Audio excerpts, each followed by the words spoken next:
여러분 한 주간 평안하셨습니까? 우리가 믿음으로 살아가는 성도의 삶이라면 그 삶 속에는 주님이 주시는 평안이 있습니다. 그 평안을 늘 누리는 우리 성도님들 되시기를 바랍니다. 가끔 여러분 시장을 이렇게 지나가다 보면 참 기막힌 말솜씨로 사람들의 발걸음을 멈추게 하는 그런 장사꾼들을 볼 수가 있습니다. 어쩌면 그렇게 말을 잘하는지 계속 듣고 있다 보면 그냥 자연히 주머니로 손이 가게 됩니다. 그런데 막상 그렇게 사서 집에 와서 써보면 어떻습니까? 듣고 막 이래 했던 것보다는 별로, 그리고 또 별 필요 없어져서 안 쓰게 되는 이런 일들이 많습니다. 겉은 화려한데 정작 알맹이는 없는 겁니다. 세상에 이런 일들이 많이 있습니다. 근데 오늘 본문에 등장하는 고린도 교회 형편도 그렇습니다.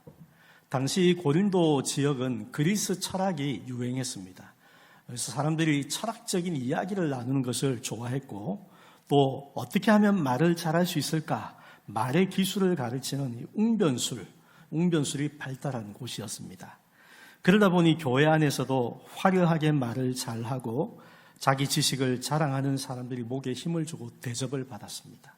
고린도 교회도 그런 교회였다는 거죠. 그런데 문제는 이러한 사람들이 남을 판단하고 지적하면서 자기가 마치 대단한 영적 스승이라도 된 것처럼 그렇게 행세한 겁니다. 이 소식을 들은 사도 바울의 마음이 참 아팠습니다. 교회 안에 말의 잔치는 풍성한데 정작 그들의 삶 속에는 예수님을 닮은 사랑도 없고 허물을 덮어주는 눈물도 없었기 때문입니다. 교회다움이 없는 겁니다. 그냥 세상과 같은 그런 유행을 쫓아가는 모습만 가득한 겁니다. 여러분, 오늘 우리의 신앙생활은 어떻습니까? 우리는 입술로 좋은 말을 참 많이 합니다. 사랑합니다, 그런 말 많이 하죠. 기도하겠습니다, 주님 뜻대로 살겠습니다, 그런 고백을 많이 합니다. 그런데 정작 내 삶의 자리에서, 그리고 우리 가정에서 우리가 그 말에 부끄럽지 않은 성령의 능력을 나타내며 살아가고 있는가, 우리 자신을 돌아볼 수 있어야 됩니다.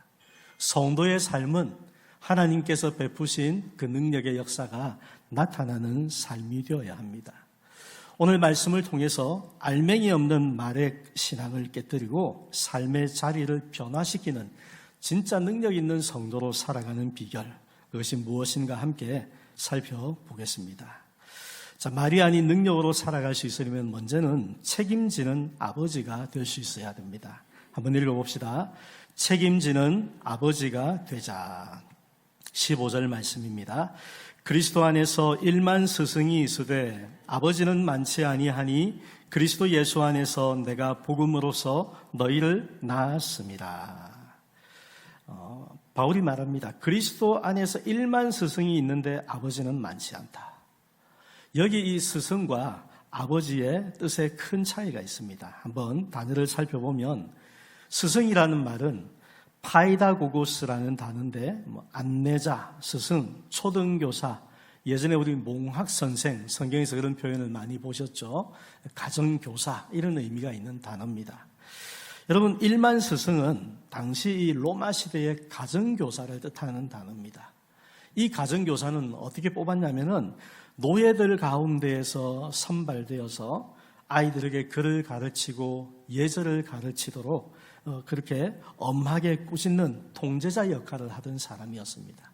그래서 지식은 전달하지만 아이의 인생을 책임지는 그런 존재는 아니었습니다. 그냥 단순히 가르치는 일, 이것만을 위해서 선택된 사람이라는 거죠. 그것이 여기 1만 스승, 그 속에 담겨있는 의미라고 보면 됩니다.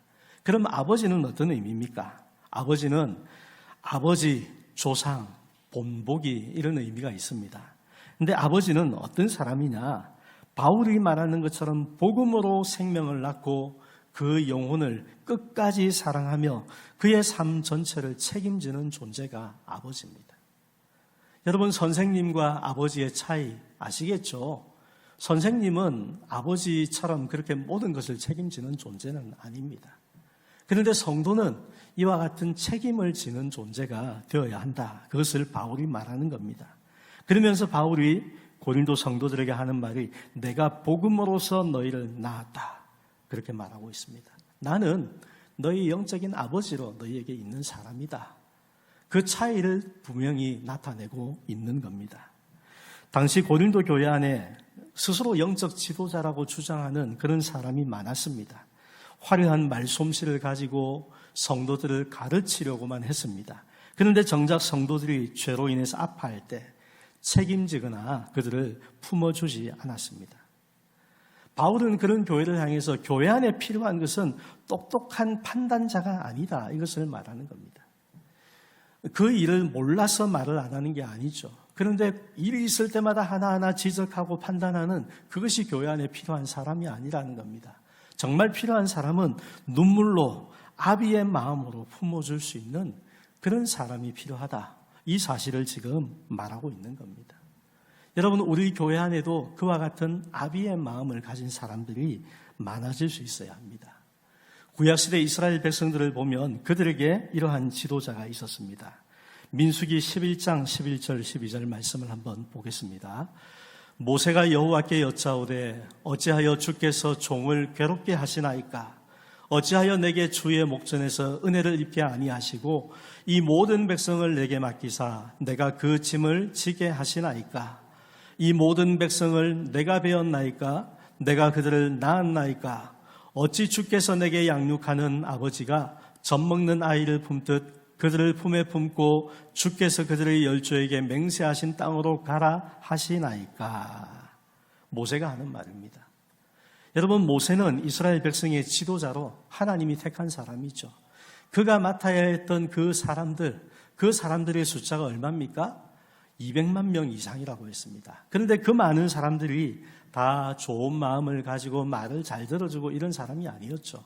오히려 불평하고 원망하는 일이 많은 그런 백성들이었습니다. 그런데 이러한 백성을 책임지는 아버지의 고통을 지금 하나님 앞에 호소하고 있는 겁니다. 어찌하여 주께서 종을 괴롭게 하시나이까?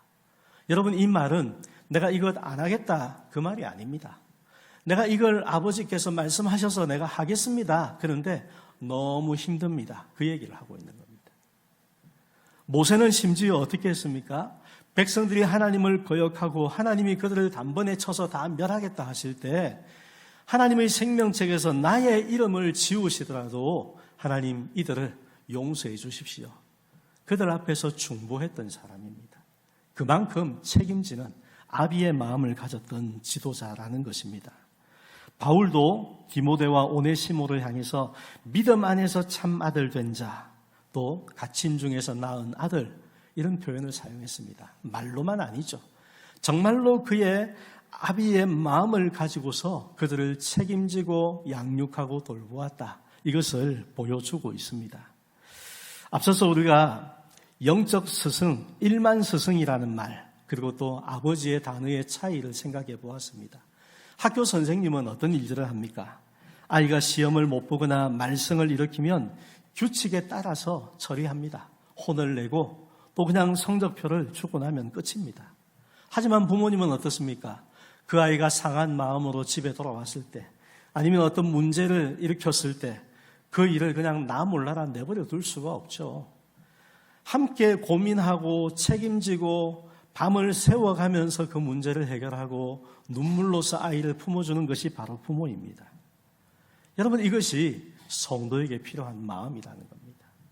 성도는 말만 던지고 그냥 그러고 지나가면 그만인 사람이 아닙니다.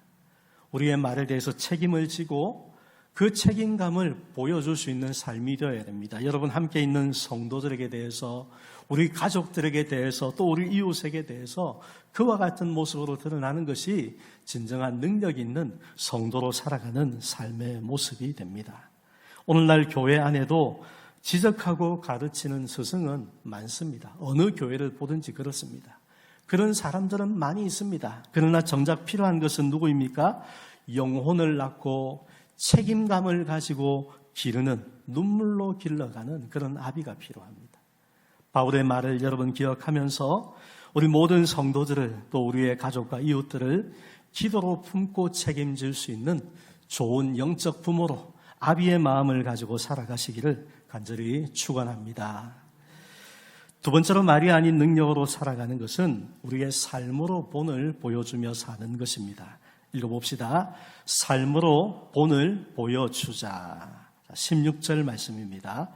그러므로 내가 너희에게 권하노니 너희는 나를 본받는 자가 되라.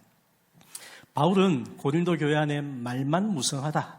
그들의 지금 문제를 이렇게 드러내었습니다. 그러면서 자신을 본받으라 이렇게 권면하고 있습니다. 여기 본받는 자라는 말을 한번 보겠습니다. 헬라어의 미메테이스라는 단어를 쓰는데 본받는 자, 모방하는 자 이런 뜻이 있습니다. 여러분 모방이 무엇입니까? 보고 그대로 따라하는 겁니다. 우리가 어떤 일을 배울 때 그렇게 하지 않습니까? 어떤 일을 전혀 모르지만 그 일을 잘하는 사람이 하는 것을 눈으로 보고 그 사람이 하는 것처럼 따라하면서 배우는 겁니다. 이것이 여기에 나와 있는 본받는 자라는 말의 뜻입니다. 단순히 귀로 듣고 배우는 게 아닙니다. 스승이 하는 것, 그의 걸음걸이, 말투, 그의 삶의 태도 이것을 눈으로 보고 그대로 따라하는 것, 이것을 지금 본받는 자 그렇게 표현을 하고 있는 겁니다. 오늘 우리 시대는 책이 엄청나게 많습니다. 인쇄술이 발달했기 때문에 가능한 거죠. 그렇지만 과거에는 그렇게 책을 이렇게 널리 보급하는 거 쉽지가 않았습니다. 그래서 제자들을 양육할 때 스승과 함께 살면서 배우게 하는 이 도제식 교육이 전부였습니다. 그래서 누군가의 제자가 되려고 하면 그 스승을 찾아가서 제자로 받아주기를 구하고 허락을 받으면 함께 사는 겁니다.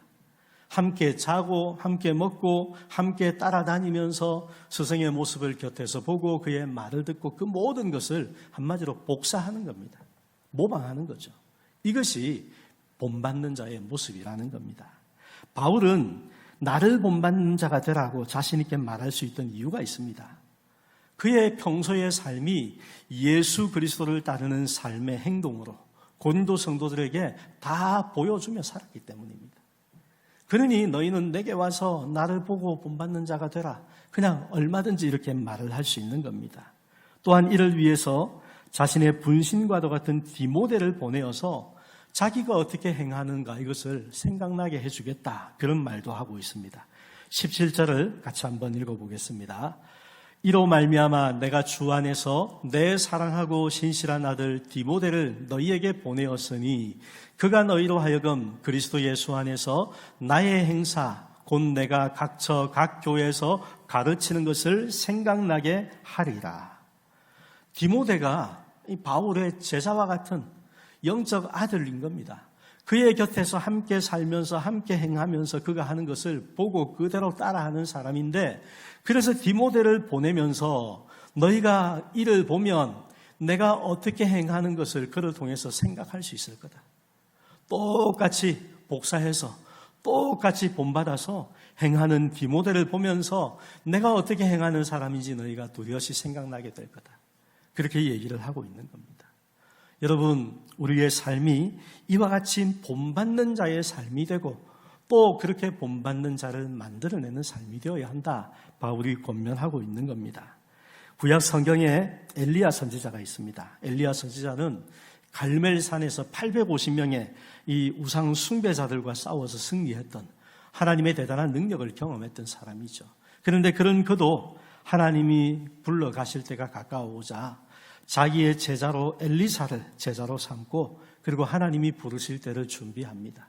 하나님이 그를 여러 곳으로 데려가시는데 엘리사가 계속해서 이 선생인 엘리야를 따라다닙니다. 그 가는 길에 요단강이 있습니다. 엘리야가 자기의 겉옷으로 요단 강물을 딱 치니까 강이 갈라져서 그곳을 지나갈 수 있게 되었습니다. 그리고 엘리야가 하나님의 부르심을 받아서 하늘로 올라갑니다. 엘리사가 그것을 눈으로 바라봅니다. 그런 다음에 자기 선생의 그 겉옷을 주워 들고는 선생이 했던 것처럼 똑같이 그 겉옷을 가지고 요단 강물을 칩니다. 어떻게 되었습니까? 똑같이 강물이 갈라져서 그 길로 행하게 되었습니다. 눈으로 보고 배운 대로 행한 것입니다. 여러분, 이것이 필요하다는 거죠. 우리는 그런 삶을 살아가는 사람이어야 하고 또한 그것을 보여줄 수 있는 성도가 되어야 한다는 겁니다. 디모데 역시 바울의 눈물을 보고 바울의 사역을 보고 그대로 자라나서 에베소 교회의 훌륭한 목회자가 되었습니다. 여러분, 오늘 우리의 모습이 성도의 아름다운 본이 될 수 있기를 바랍니다. 나의 삶을 통해서 나 같은 성도가 되십시오. 그렇게 보여줄 수 있는 삶이 되어야 합니다. 혹시 여러분 서예 해보신 적이 있습니까? 저는 초등학생 때 해본 적이 있는 것 같은데 잠깐이어서 잘 배우지는 못했지만 근데 기억나는 것이 있습니다. 이 서예를 하면은 이 글씨 쓰는 것을 가르치는 선생님은 손목에 힘을 빼라 말만 하고 그치지 않습니다. 어떻게 합니까? 뒤로 와서 손을 직접 잡고 같이 이렇게 그어줍니다. 그렇게 하면서 어떻게 해야 하는가를 느낄 수 있도록 직접 경험을 시켜주는 거죠. 여러분 이것이 바로 본받는 삶, 본을 보여주는 삶의 모습입니다. 우리가 예수 잘 믿어야 된다, 예배 잘 드려야 된다, 기도 열심히 해야 된다, 성경 열심히 읽어야 된다, 하나님 앞에서 선을 행하며 살아야 된다, 말하는 것 그걸로 부족하다는 겁니다. 100번 말하는 것보다 우리가 직접 행하여서 보여주는 것이 훨씬 더 능력이 있는 겁니다. 성도는 이러한 삶을 살아가야 하는 사람입니다. 오늘 바울이 예수 그리스도를 본받는 자가 된 것처럼 우리도 그런 사람이 되어야 합니다. 여러분 매일 말씀과 기도로 살아가는 성도가 되시기를 바랍니다. 말씀을 통해서 주님을 알고 주님을 경험하고 그래서 주님 앞에 순종하면서 우리의 삶으로 믿음의 좋은 본보기를 보여주는 성도로 행하며 살아가시기를 간절히 축원합니다. 세 번째로 말이 아닌 능력으로 살아가는 삶은 하나님 나라의 능력을 나타내는 삶이 되는 겁니다. 한번 읽어봅시다. 하나님 나라의 능력을 나타내자. 20절입니다. 하나님의 나라는 말에 있지 아니하고 오직 능력에 있습니다. 바울이 왜 이 말씀을 했을까? 앞에 나오는 말씀들을 보면 알 수 있는데 고린도 교회 안에 있는 교만한 선생들 때문에 이 말을 한 겁니다. 18절, 19절을 한번 보겠습니다. 어떤 이들은 내가 너희에게 나아가지 아니할 것 같이 스스로 교만하여졌으나 주께서 허락하시면 내가 너희에게 속히 나아가서 교만한 자들의 말이 아니라 오직 그 능력을 알아보겠으니. 자, 어떤 사람들이 교만하여졌다. 이런 교만하여졌다라는 단어를 한번 보겠습니다. 푸시오라는 헬라어를 쓰는데 자랑하다, 교만한 마음을 가지다, 부풀어 오르다. 부풀어 오른 건 무엇입니까? 속이 비어 있다는 거죠. 그죠? 속에 알맹이는 없는데 겉으로만 뭔가 대단한 것처럼 보여주는 그런 겁니다. 바로 이런 모습을 지금 여기 고린도 교회에 있는 선생들, 거짓 지도자들이 가지고 있었다는 겁니다. 그들이 바울이 고린도에 못 올 거다 이 생각을 하면서 바울만 오지 않으면 우리가 뭐라고 하든지 우리는 들킬 걱정이 없다 이러면서 목에 힘을 주고 부풀어 올랐다 이런 것을 지금 딱 지적하는 단어입니다. 교만하여졌다는 거죠. 신문기사를 하나 여러분에게 소개합니다. 이번 지방선거를 앞두고서 전국에서 여러 가지 이 공약이 막 이렇게 넘쳐납니다. 근데 그 가운데에 보이는 것 하나가 뭐냐면은 이 에너지 연금 공약입니다. 자기가 있는 그 지역 가운데에 뭐 태양광이나 뭐 풍력이나 원전이나 이런 에너지 시설을 지어 가지고 여기서 나오는 수익을 주민들에게 월 50만 원 정도, 많죠? 월 50만 원 정도 현금으로 돌려주겠다. 이런 공약을 내건 겁니다. 전국의 기초단체장 585명의 공약을 조사해 보니까 그들 중에서 에너지 연금을 내세운 후보가 21%입니다. 여러분 5분의 1입니다. 5분의 1. 5분의 1이 이 공약을 내걸었는데 근데 실제로 이 내용을 살펴보면 듣기에는 좋게 들리지만 현실성이 있느냐? 현실성이 거의 없습니다. 한마디로 빈 공약입니다. 왜 이런 공약을 내놓습니까? 지금 당장 내가 돋보여야 되니까. 그죠? 그런 뜻에서 이런 빈 공약을 내거는 것이 이 현실 세계의 모습입니다. 교회 안에서 그런 모습이 되어야 된다? 절대로 있어서는 안 되는 일이다. 바울이 말하는 겁니다. 그래서 바울은 그들의 말이 아니라 오직 그 능력을 알아보겠다. 그렇게 했습니다. 능력이라는 단어 보시면 두나미스, 힘, 권능, 능력. 특별히 어떤 능력입니까? 죄인을 죄에서부터 건져내시고 그 죄의 권세를 깨뜨리고 그로 하여금 하나님 안에서 살아갈 수 있게 만드시는 실제적인 성령의 역사. 이것이 바로 여기 말하는 능력입니다. 성도는 그와 같은 능력을 나타내는 삶이 될 수 있어야 된다는 거죠. 말만 화려하게 하는 것이 아니고 실제로 그 사람의 삶 가운데 감동이 되고 그 사람의 삶의 어떤 지난 삶의 어떤 매여있던 것으로부터 끊어내고 죄를 끊어내고 새로운 삶을 살 수 있도록 도와줄 수 있는 그와 같은 능력의 역사가 나타나는 이런 삶이 되어야 한다는 겁니다. 고린도 지역은 이 철학자들의 영향을 깊이 받았습니다. 그래서 겉으로 화려하게 말 잘하는 사람을 떠받들었습니다. 교회 안에서도 그와 같은 사람들을 높이 인정을 해줬습니다. 하지만 바울의 말은 무엇입니까? 하나님의 나라는 그런 말의 화려함에 있는 것이 아니다. 삶을 바꾸는 능력에 있다. 선언하고 있는 겁니다. 우리가 말이 좀 부족해도 괜찮습니다. 중요한 것은 우리의 삶을 통해서 우리 곁에 있는 사람들이 변화되는 능력이 나타나는 삶이 되어야 한다는 겁니다. 사도행전 3장 6절 말씀을 한번 봅니다. 베드로가 이르되 은과 금은 내게 없거니와 내게 있는 이것을 내게 주노니 나사렛 예수 그리스도의 이름으로 일어나 걸어라 하고. 성전 미문에 앉아서 구걸하던 안전뱅이가 있었습니다. 그가 이 베드로와 요한이 지나가는 것을 바라봅니다. 그러면서 무엇을 얻을까 기대하고 있을 때 바울이 그 앞에서 화려한 말로 설교하지 않습니다. 그가 하는 말이 나는 은과 금이 없다. 네가 바라는 건 내가 줄 수 없다. 그런데 내게 있는 것이 있다. 오직 하나 예수의 이름이 가진 능력이 있다는 겁니다. 그래서 은과 금은 내게 없거니와 내게 있는 이것을 내게 주노니 나사렛 예수 그리스도의 이름으로 일어나 걸어라. 그렇게 선포할 때 능력이 나타났습니다. 여러분, 이 능력이 누구의 능력입니까? 베드로의 능력, 요한의 능력입니까? 아닙니다. 성령의 능력이죠. 어떻게 그 능력이 나타났습니까? 우리가 믿음을 가지고 하나님 앞에 믿음으로 구하고 믿음으로 선포할 때 그 믿음을 통해서 하나님이 역사하신 겁니다. 요즘 여러분 조화가 참 잘 나옵니다. 화분에 여러분 실제 생화를 키우는 분들도 있지만 카페나 이런 곳을 가보면은 조화, 그럴듯해 보이는 것을 만들어서 이렇게 두는 곳도 많이 있습니다. 그런데 보면 얼핏 보면은 꼭 진짜 같습니다. 심지어는 저는 가서 손으로 만져보기 전에는 구분이 안 되더라고요. 딱 만져보면 약간 미묘한 차이가 느껴집니다. 그런데 여러분, 아무리 그럴듯해 보여도 이 조화에는 벌이 날아들지 않습니다. 왜 그렇습니까? 생명이 없기 때문이죠. 거기 가봐야 얻을 게 없다는 것을 압니다. 그래서 안 오는 겁니다. 하지만 생화는 어떻습니까? 생명이 있기 때문에 향기가 나고 열매를 맺습니다. 어떻게 보면 이 생화는 좀 조화보다는 볼품 없어 보일 때도 있습니다. 또 쉽게 시들어 버리기도 합니다. 하지만 중요한 건 무엇입니까? 겉으로 화려한 것보다 그 속에 생명이 있다는 게 중요한 겁니다.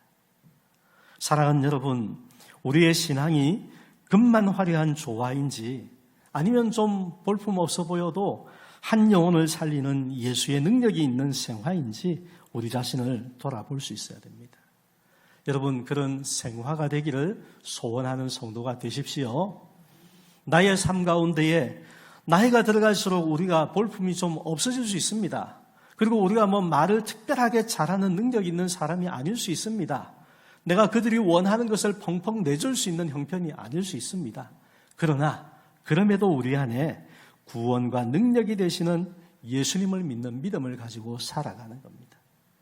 그 믿음을 가지고 살고 그 믿음을 가지고 선포함으로 우리의 삶 속에서 하나님 나라의 능력을 나타내며 살아가는 성도가 되시기를 간절히 축원합니다.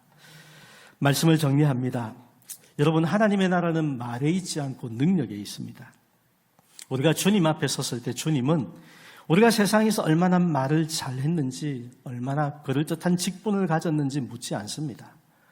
우리의 삶 속에 예수 그리스도를 닮은 흔적이 있었느냐, 우리에게 영혼을 사랑하고 그 영혼을 위해서 우리의 삶을 내어주는 아버지의 그런 눈물이 있느냐 물으실 겁니다.